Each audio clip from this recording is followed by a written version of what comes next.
সভাপতি, এই মহাবিদ্যালয়খনৰ পৰিচালনা সমিতিৰ সভাপতি আলহাজ শফিকুৰ ৰহমান ডাঙৰীয়া, এই মহাবিদ্যালয়খনৰ অধ্যক্ষ বাছিত আহমেদ ডাঙৰীয়া, মঞ্চত উপবিষ্ট সদৌ অসম সংখ্যালঘু ছাত্ৰ সন্থাৰ উপসভাপতি মনোৱাৰ হুছেইন ডাঙৰীয়া, মঞ্চত উপবিষ্ট বিশিষ্ট অতিথিসকল, মৰমৰ ছাত্ৰ ছাত্ৰীসকল, এই অনুষ্ঠানটিলে মই আজি আহিছোঁ এটা সুৰভি, এটা সুগন্ধি, এটা সৌৰভে মোক টানি আনিছে। ফুলৰ যেনেকে সুৰভি থাকে, সেই সুৰভিটো হ'ল সম্পৰ্কৰ সুৰভি। তোমালোকৰ মহাবিদ্যালয়ৰ এজন শিক্ষক, তোমালোকৰ শিক্ষক মোৰ ছাত্ৰ, তেওঁৰ লগত মোৰ এটা সম্পৰ্ক, আৰু সেই সম্পৰ্কৰ যি সুৰভি, সেই সুৰভিয়ে মোক টানি আনিছে। তোমালোকে মোক ফুল এটুপি দিছে দেখিছা। ফুলৰ যেনেকুৱা সুৰভি থাকে তেনেকে সম্পৰ্কৰো সুৰভি থাকে, সম্পৰ্কই মানুহক টানে। আগলৈ তোমালোকো ডাঙৰ মানুহ হবা, হৈ পেলাই ক'ৰবাত তোমালোকে শিক্ষকতাই কৰা বা যি কৰা, এনেকে মোক যেনেকে ছাব্বিৰ আহমেদে মাতি আনিছে, তোমালোকেও তেনেকে ছাব্বিৰ আহমেদহঁতক মাতিবা। আমাৰ বয়সত যেতিয়া বয়স হ'ব সেইটো মই আশা কৰিলোঁ। তোমালোকে একাদশ শ্ৰেণীত নাম লগাইছা। তোমালোকৰ মুখবোৰ দেখা পাই মোৰ সেই সময়টোলৈ মনটো গুচি গৈছে, যিটো সময়ত মই তোমালোকৰ নিচিনা এজন ছাত্ৰ আছিলোঁ। মেট্ৰিক পাছ কৰিছিলোঁ 1988 চনত, 1988ত।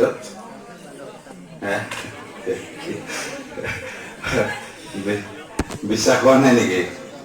হৈছে ন? 1988ত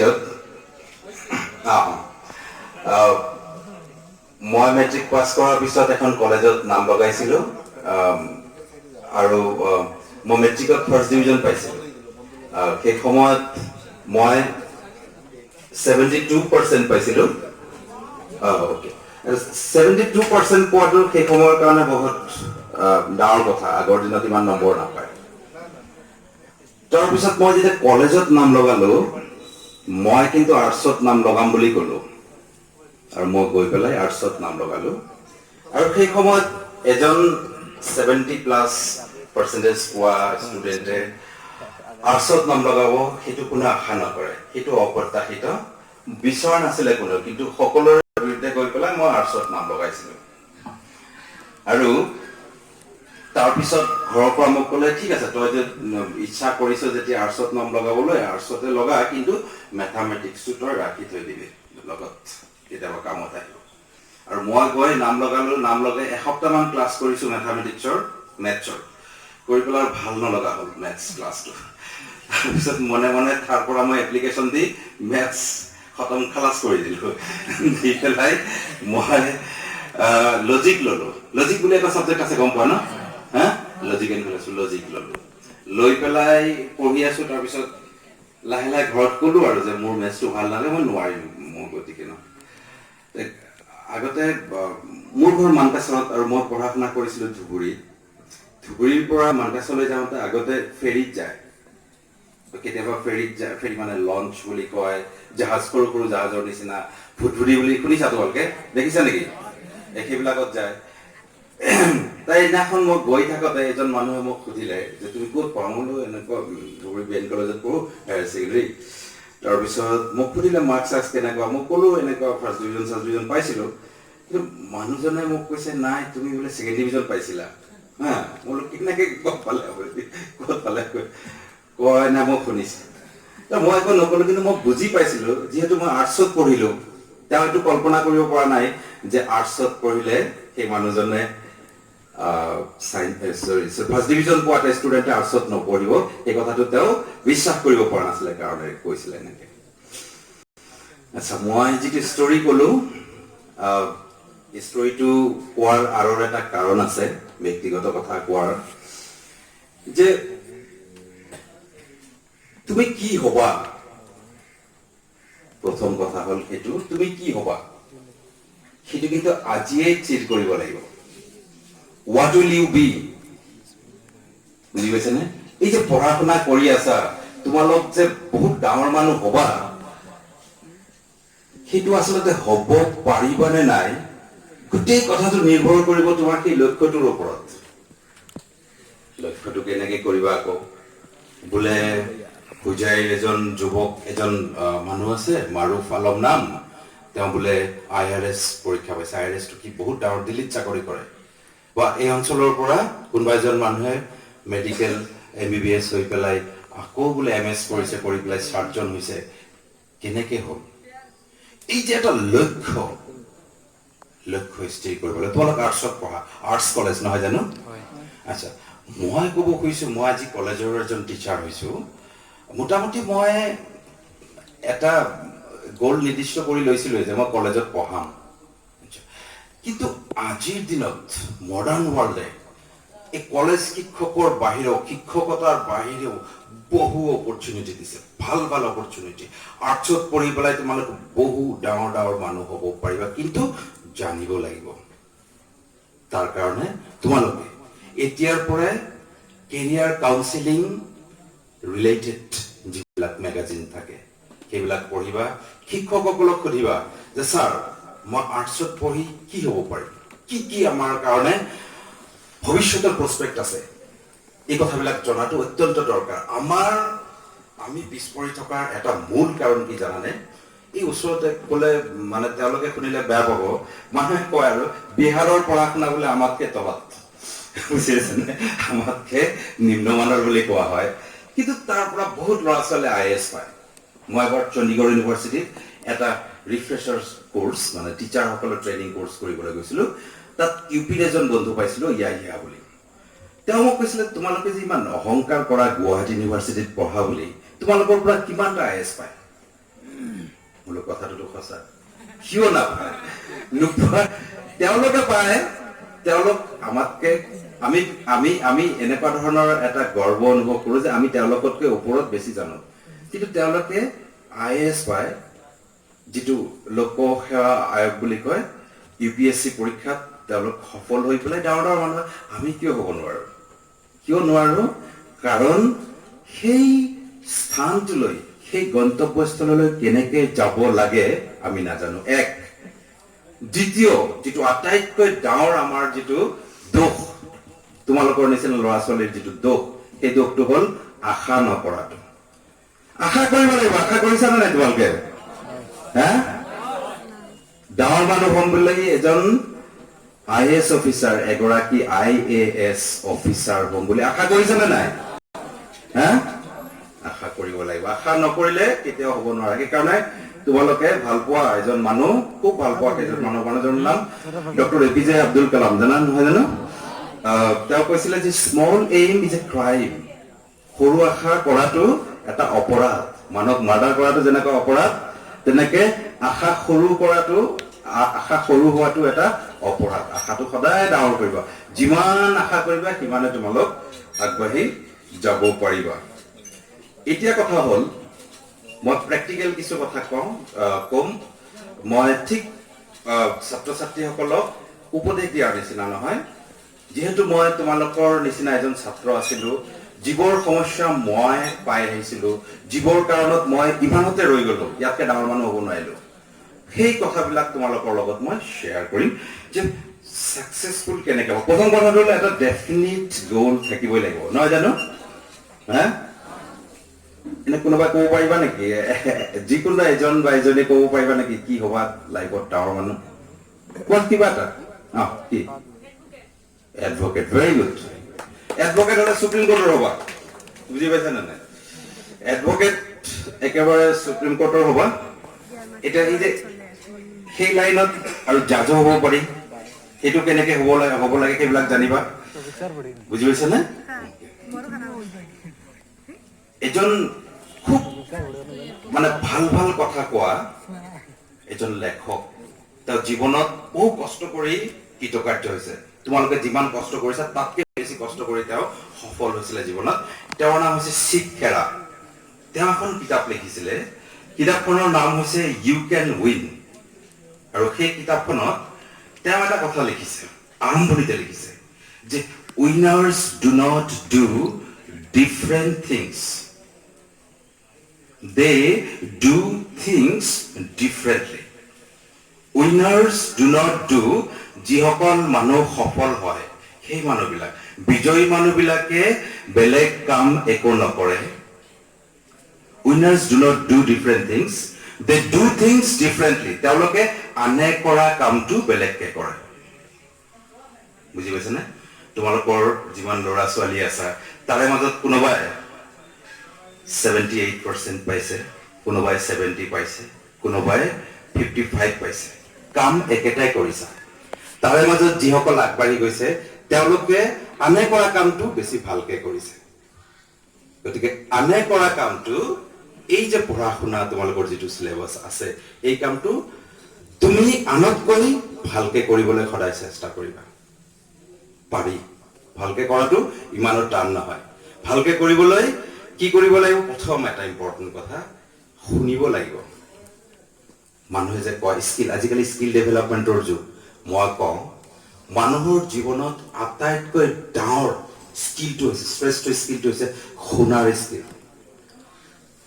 যিজন ব্যক্তিয়ে জীৱনত বেছি ভালকে শুনিব সেই মানুহজনে জীৱনত আটাইতকৈ বেছি আগবাঢ়ি যাব পাৰিব মই আজি যিমান হৈছো শুনাৰ বলতহে হৈছো ক্লাছত ছাৰসকলে পঢ়াইছিল মই কিমান শুনিছিলো ভালকে তাৰ ওপৰত নিৰ্ভৰ কৰি আজি যিমানখিনি হৈছো কিমানখিনি হ'ব পাৰিছো গতিকে তোমালোকে ছাৰে পঢ়োৱাখিনি খুব ভালকে শুনিবা বুজি পাইছানে জীৱনৰ স্কিল বিলাকৰ ভিতৰত আটাইতকৈ ডাঙৰ স্কিল কোনটো বুলি কয় ক'লো তেতিয়াহ'লে লিসনিং খুব ভালকে শুনিবা ক্লাছত যেটো পাঠ পঢ়ায় খুব ভালকে শুনিবা দ্বিতীয় কথাটো হ'ল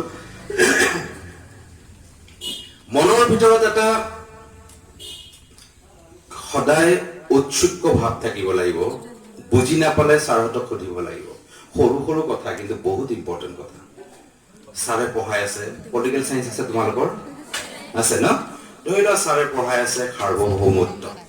সভৰেণ্টি বুজি নাপালা কিন্তু ছাৰক নকলা কোনোমতে তোমাৰ মৰুভূমিত একবিধ চৰাই আছে চিকাৰী দেখিলে বালিত মূৰটো গুজি দিয়ে ভাবে যে চিকাৰীয়ে মোক দেখা নাপাব কিন্তু চিকাৰীয়ে কিন্তু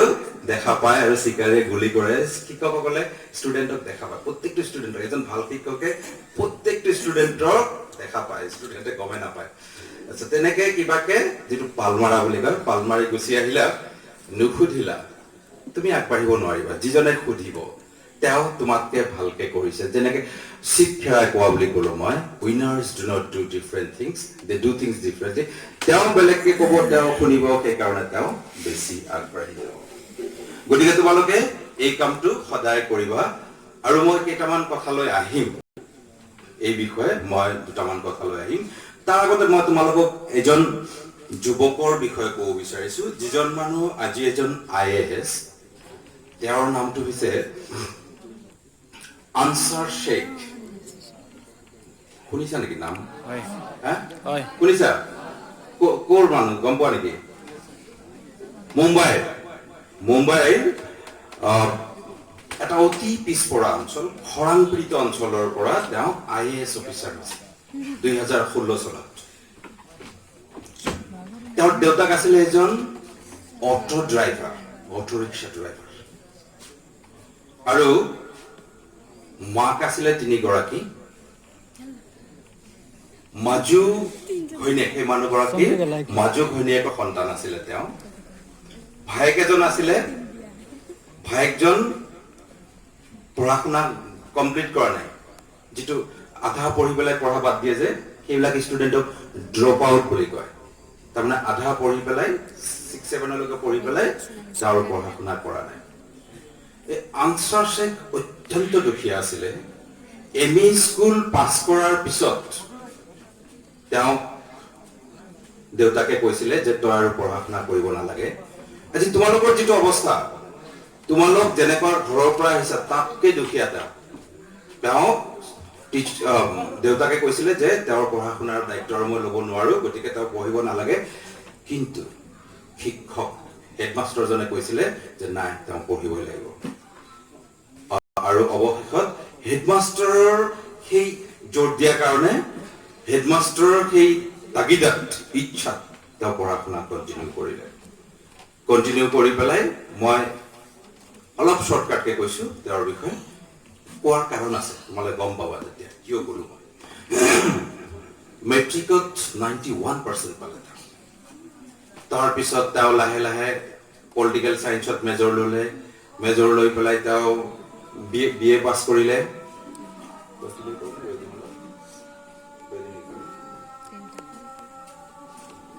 সময়ৰ পৰা অলপ ভাগৰ লাগিছে তথাপি মই কেইটামান কথা কৈছো মই এই আনসাৰ শেখৰ বিষয়ে যে কৈছিলো তাৰপিছত তেওঁ বিএ পাছ কৰি পুনাত গৈ পেলাই আইএছৰ কাৰণে প্ৰস্তুতি লৈ আছিলে আইএছ পাছ কৰিলে কি হয় আইএছত পালে গম পোৱা ন গোটেই ভাৰতবৰ্ষৰ যিমান ভাল মেধা সম্পন্ন ল'ৰা ছোৱালী থাকে একেলগে যিটো কম্পিটিটিভ এক্সামত বহে সেই এক্সামটোৰ মানে সেই পৰীক্ষাটো হৈছে ইউপিএসসি পৰীক্ষা আৰু সেই ইউপিএসসিত পাছ কৰি পেলাই আইএছ হয় ভাৰতবৰ্ষৰ বছা কেইটামান ল'ৰা ছোৱালীয়ে পায় বুজি পাইছেনে সেই পৰীক্ষাটোত তেওঁ বহি পেলাই এই যে ডিসি হয় যে ডিসি হয় গম পোৱা ন কোনোবা আইপিএস হয় কোনোবা আইএস হয় সেই পৰীক্ষাত বহিবলৈ তেওঁ পুনাত থাকিবলৈ ল'লে পুনাত তেওঁ ঘৰ এটা ভাড়ালৈ থাকিব লগা হ'ল কিন্তু তেওঁৰ নামটো আনসাৰ শেখ কাৰণ তেওঁ য'ত ভাড়ালৈ থাকিব বিচাৰে তাত কিন্তু তেওঁ ভাড়ালৈ নিদিয়ে ঘৰ ভাড়ালৈ নিদিয়ে নামটোৰ কাৰণে মুছলমান মানুহক তেওঁ যিটো অঞ্চলত থাকিব বিচাৰে সেই অঞ্চলটোত ভাড়ালৈ নিদিয়ে তাৰপিছত তেওঁ কি কৰিলে লগৰ ল'ৰা এটাৰ নাম ল'লে শুভম নাম দি পেলাই এটা ঘৰত এজন মানুহৰ ঘৰত তেওঁ থাকি পেলাই অৱশেষত তেওঁ আইএছ পালে বুজি পাইছেনে আচ্ছা আইএছ পোৱাৰ পিছত তাক এটা প্ৰশ্ন সোধা হৈছিলে যে এই যে তুমি হিন্দু নাম লৈ পেলাই থাকিব লগা হ'ল তাৰ কাৰণে তোমাৰ দুখ লাগিছে নেকি যে তোমাক এজন মুছলমান হোৱাৰ কাৰণে থাকিবলৈ নিদিলে তেওঁ কৈছিলে না সেইটো মানুহৰ অজ্ঞতা বশত হৈছে কিন্তু তাতকৈ এই তেওঁলোকৰ যিটো ধাৰণা মোক থাকিবলৈ নিদিয়ে তেওঁলোকে জানিলে বুজি পালে মোক থাকিবলৈ দিলেহেঁতেন কিন্তু তাতকৈ ডাঙৰ সমস্যা ভাৰতবৰ্ষত আছে বহু ডাঙৰ সমস্যা দুৰ্নীতিৰ সমস্যাৰ পৰা আৰম্ভ কৰি মই আইএছ হৈ পেলাই সেই সমস্যাবোৰ সমাধান কৰিম এতিয়া মই যে আনসাৰ শেখৰ কথাটো ক'লো এই আনসাৰ শেখৰ আকৌ দুজনী ভনীয়েকো আছিলে তেওঁলোককো কম বয়সত বিয়া দিছে আনসাৰ শেখৰ যিটো সমস্যা এই সমস্যাটো আৰু তেওঁৰ যিটো পৰিয়াল এই পৰিয়ালটোৱে ভাৰতবৰ্ষৰ গোটেই পৰিয়ালক প্ৰতিনিধিত্ব কৰে বুলি মই ভাবো দুখীয়া গোটেই ভাৰতবৰ্ষৰ মুছলমান মানুহ কিন্তু দুখীয়াই এইটো তোমালোকে জানা নেকি তোমালোকে ভাবি থাকিব পৰা আমাৰ এই অঞ্চলৰ মানুহ দুখীয়া গোটেই ভাৰতবৰ্ষৰ শিক্ষা দীক্ষাৰ ক্ষেত্ৰত পিছপৰা গোটেই ভাৰতবৰ্ষতে বিভিন্ন কাৰণ আছে ঐতিহাসিক কাৰণ আছে এটা সময়ত আগবঢ়া আছিলে পাছত কিন্তু পিছ পৰি গ'ল ইংৰাজ গুচি যোৱাৰ পিছত পিছ পৰি গ'ল বিভিন্ন কাৰণ 200 বছৰলৈকে ইংৰাজী শিক্ষাও গ্ৰহণ কৰা নাছিলে মুছলমান মানুহ এনেকুৱা বহু কাৰণ আছে তেওঁ এটা পিছপৰা অঞ্চলৰ পৰা অহা তাৰপিছত এই যে বহু বিবাহৰ যিটো কথা এতিয়াও ৰৈ গৈছে তিনিজনী মাক সেইটো তেওঁলোকৰ আছিলে ভনীয়েক দুজনী আছিলে কম বয়সত বিয়া দিছিল চাইল্ড মেৰিজৰ সমস্যাটো তেওঁলোকৰ ফেমিলিত আছিলে ড্ৰপ আউটৰ যিটো সমস্যা পঢ়া শুনা বাদ দিয়ে তোমালোকে চাবা ওচৰত বহুত আছে তোমালোকে এই সুবিধাটো পাইছা তোমালোকৰ লগৰ বহুত আছে 5-6 ৰ পৰা গোটেইবিলাকক চিনি পোৱা নেকি আছে নেকি 5 ৰ পৰা যিমানে পঢ়িছিল আটাইবিলাক আছে জানো কিছুমানে বাদ দিছে আৰু এই পঢ়া শুনা বাদ দিয়া ল'ৰা ছোৱালীৰ সংখ্যা মুছলমান সমাজত বেছি মই এই কাৰণে কৈছো ইয়াত মুছলমান ল'ৰা ছোৱালী বহুত বেছি কাৰণে মই কথাটো আনিব লগা হৈছে সো ড্ৰপ আউটৰ সমস্যাটো আছে কিন্তু এই গোটেইবোৰ সমস্যা লৈ পেলাই সমাজখনক মুক্তি দিয়া, সমাজখনক আগুৱাই নিয়া এটা সকাৰাত্মক উইল পাৱাৰ লৈ পেলাই, ইচ্ছা শক্তি লৈ পেলাই আগবাঢ়ি যোৱাৰ যি এই প্ৰশংসনীয় কাম, নিজকে প্ৰতিষ্ঠা কৰি সমাজখনক আগবঢ়াই নিয়াৰ যি এই প্ৰশংসনীয় কাম, এই কামটো আনচাৰ শেষে কৰি দেখুৱাইছিলে। তোমালোকতকৈ পিছপৰা অঞ্চলৰ পৰা গৈ তেওঁ ভাৰতবৰ্ষৰ ভিতৰত এজন ডাঙৰ মানুহ হ'ব পাৰিছে, এজন ডাঙৰ বিষয়া আমলা হ'ব পাৰিছে। যিটো হ'বলৈ সকলো মানুহে হেঁপাহ কৰে, সেইটো তেওঁ কৰি দেখুৱাইছে। এই যে পজিটিভিটি, এই যে পজিটিভ এটিটিউড, এইটো লৈ পেলাই তোমালোক আগবাঢ়িব লাগিব। পভাৰ্টি আছিলে, দৰিদ্ৰতা আছিলে তেওঁৰ। বহু ছাত্ৰ ছাত্ৰী যিমান বিচাৰে ছাত্ৰ ছাত্ৰী সিমান হয়তো নাপায়, কিন্তু তেওঁলোকক মই এটা কথা ক'ব